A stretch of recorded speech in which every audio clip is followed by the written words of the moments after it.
Today we are going to talk about the biomechanics of a squat using the Squat Max. Specifically, we will talk about some recent proof of concept EMG data that measured the muscle activation of the gluteus maximus using the transformer pin.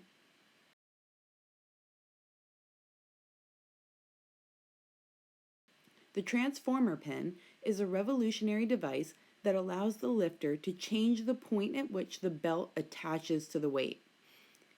In this video, the athlete is squatting using the rear attachment of the transformer pin.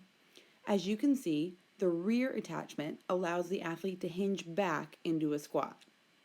When you switch the transformer pin around so the belt attaches in the front, the athlete's knees translate forward over the toes into more of a front squat position.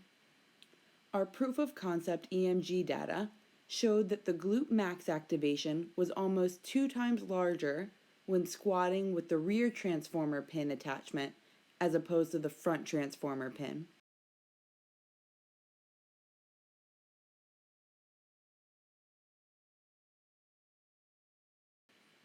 This difference in muscle activation can be explained by biomechanics. Let's use the parallel position of the squat to explain these biomechanics. In this position, we'll start by finding the line of gravity pulling down on the weight. This path is vertical in the Squat Max belt squat and goes directly through the weight. Next, we need to find the moment arm. The moment arm is the perpendicular distance from the line of gravity pulling down on the weight, which is the red line that we just found, to the joint in question. Since we are talking about glute activation, then the joint we want is the hip.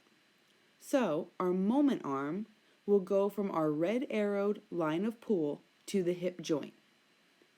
Now that we've found our moment arm, we can talk about a biomechanical equation.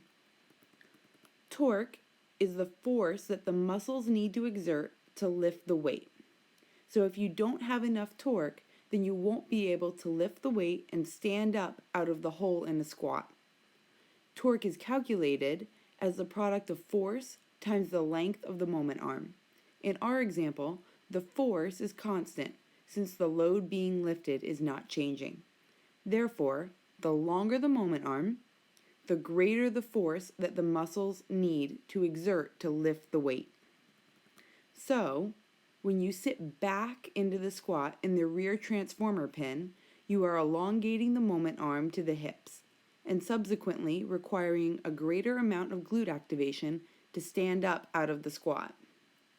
If you wanted to reduce the load on the hips, then you can simply switch around the transformer pin to the front attachment and squat away. Hopefully this video helped to explain some of the benefits of using a transformer pin, specifically how it can help to manipulate moment arms and easily transfer load between the hips and the knee joints.